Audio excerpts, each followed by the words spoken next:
One of the year's best films is about to get shredded by my guest critic. I can't even believe you started that way. That's how we're starting it. Hello there, everybody, and welcome back to both We Live Film and Real Screen Reviews. I'm, of course, movie critic Nick Iacobucci. I'm beginning to wonder if you're an actual movie critic. And I'm happily joined by my lovely guest critic, Debbie D'Angelo. Thank you so much for being here. Now, I will say that normally I always try and guess whether Debbie liked the movie or not, but we happened to let it slip. We didn't realize we were going to review this one that she already... I already know that she did not like the movie Mud that we're going to review. Yeah, I want to give you a little backstory here. Yeah. Like he said, we don't normally discuss movies that we're going to review. We didn't realize we were going to review this one. Right. I text him and say, I saw this movie, I thought it was pointless. And he says, I thought it was one of the best movies of the year. Right. Let's review it. Yeah. And because of that, instead of me describing the movie, I'd like to hear what you have to say as a description of this movie. Please tell us. What do you think this movie was about? This is an amazing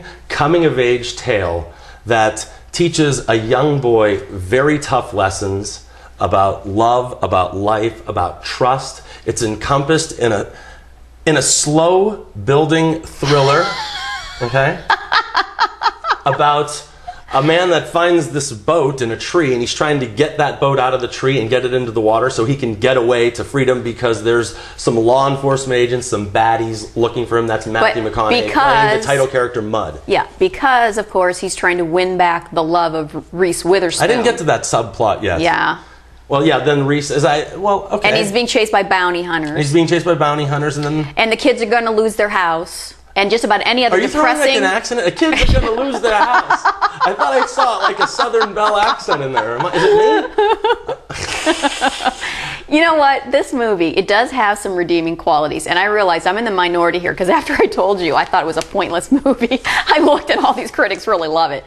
I'm not a movie critic. I'm just a movie goer, and I did not happen to really care for this movie. I thought it was a little too slow, a little too long, and a little too depressing. Pretty much that sums it up. You know, I don't agree with the depressing part because I really think that the movie serves its purpose. I will say that the two things that are running against this film are it's about 20 minutes too long, and as I said, I pay it a compliment when I say that it's a slow-building thriller. It's not even a thriller. I was fascinated by these characters. I think Mud is a wonderful, wonderful character. It's probably the best performance from Matthew McConaughey since A Time to Kill. A multi-layered character. This man is not a nice person. This man is not a nice person, and as the movie progresses, you realize that he's not a nice person, but you know what? You still like him. You still care about him, and you still want to see him get away. And you know what? You don't want to see anything bad happen to this guy, and that's the definition of a good performance, I think. Now, on top of all that, you have There are like 6 subplots, and none of them are positive. I'm not going to spoil anything. There are no happy endings in any of them, really. They couldn't have thrown one in there. I agree with what you're saying. I was just getting to Ty Sheridan, who it's a shame because the Academy never seems to remember movies that came out in April and March because they have the Academy Awards in February. But this kid, Ty Sheridan, is the lead central character of this film. I would say that Matthew McConaughey is a supporting character, and this kid is the lead actor, and he holds this film together like that. This kid is amazing. He is standout. Like I can't even think. What did I say? He's the best young actor since Joseph Gordon-Levitt. I put that in here because you know what?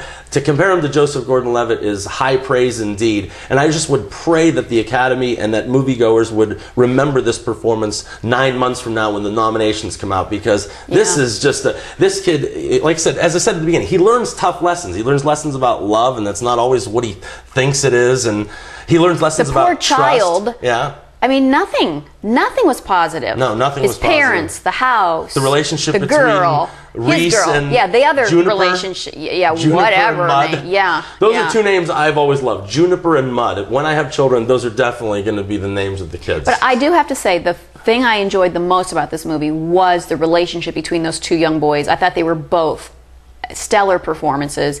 I love the way their relationship unfolded.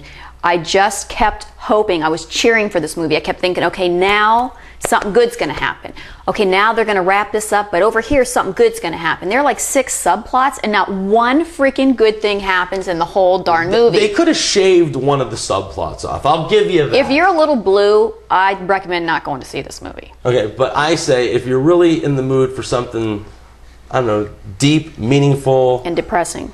I honestly, I didn't get the depressing part of that. I found myself Isn't that why they called it Mud? So cheering for this film. I was so rooting for these people. I would never ever call it depressing. But then what?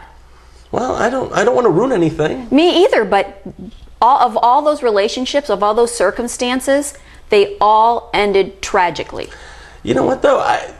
Don't tell me that's life, because there are good things that happen in life. Look at where they live. I'm not trying to be mean, but they don't live in the greatest, place, and it looked like the results of those relationships could actually happen where he lived. I want to go back to something else. They could happen anywhere where anybody lives. I'm just saying it didn't seem out of place for the setting that was given to me.